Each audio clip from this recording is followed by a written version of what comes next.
each professor who's here for a semester designs a class, and the School of Journalism considers all the different proposals that they get and then decides on the basis of,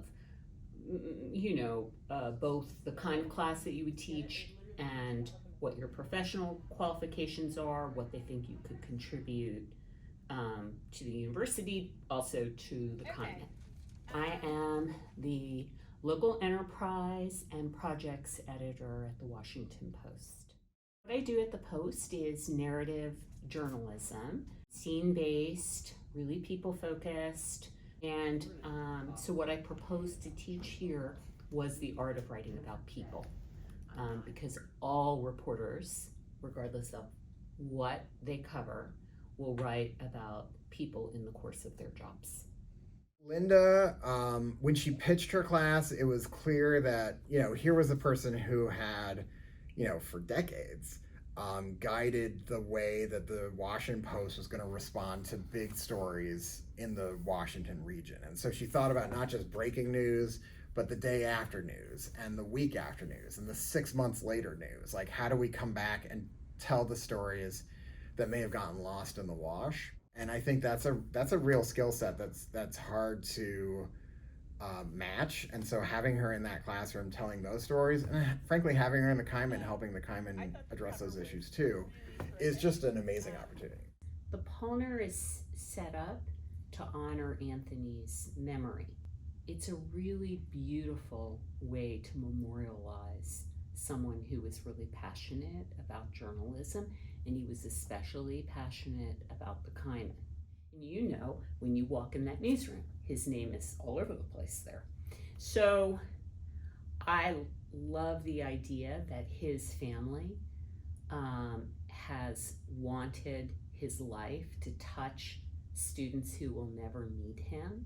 What they're doing is I just think it's incredible. They're spending a lot of money, but they're also, I told his mother, Anthony is remembered here every day.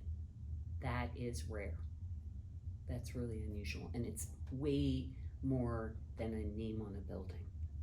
This really is an homage to T. Anthony Pollner, who was a student here who died soon after graduation.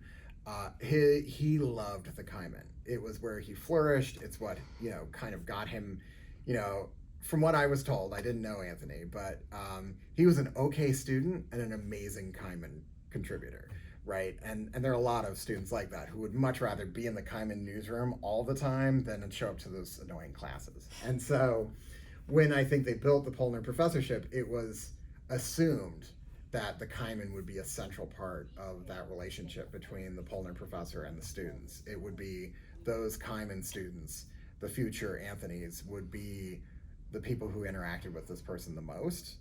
The class is a little different each time, but often we're functioning as a writer's group.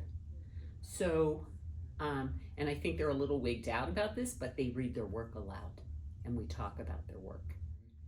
I think they've been impressed with each other. They're both learning from reading it aloud themselves, but then they're also learning from listening to the work of their classmates. To have Lynda's sort of wisdom in the back of their head when they're entering a breaking news situation, I think will be incredibly useful, because it helps to learn from someone who wants to teach, but also someone who has been through it many times. And so I think that I hope is what the students take away from it, because I do think more and more we're seeing in smaller newsrooms that really young journalists are going to have to make a lot of these decisions. And so being able to learn from a more veteran editor who has guided this kind of coverage in the past, I think could really serve them in a way that they don't even know until they're in that newsroom, 2 years from now. Because I'm an editor, what I'm doing is helping reporters or student journalists navigate what stories to go after and how to go after them, and then how to write those stories. I have years and years of experience directing coverage about people who are caught up in the news, or people that we think are fascinating for one reason or another. It's the thing I know best, how to do that, the techniques that you use, how to gain access to people, how to effectively interview people, how to do that ethically. I think the Pollner relationship with the school is critical for a couple of reasons. Okay. First, it has always brought some of the most kind of impressive and people who are directly in the field right now.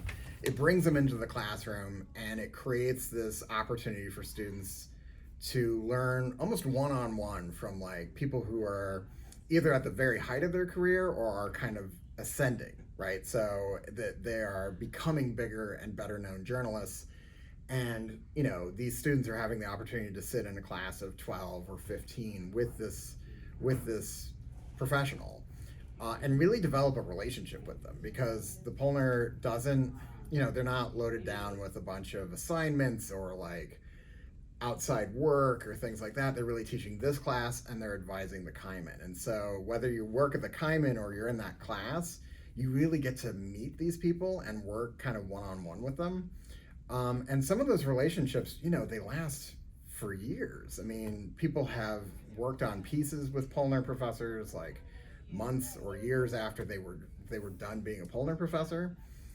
Some of them are friends still with Pollner professors from like a decade ago. And so I think it's fairly unique, because although visiting professorships exist elsewhere, I don't think we see that level of like interaction and connection that are built, whether it's at the Kaimin or it's at that classroom.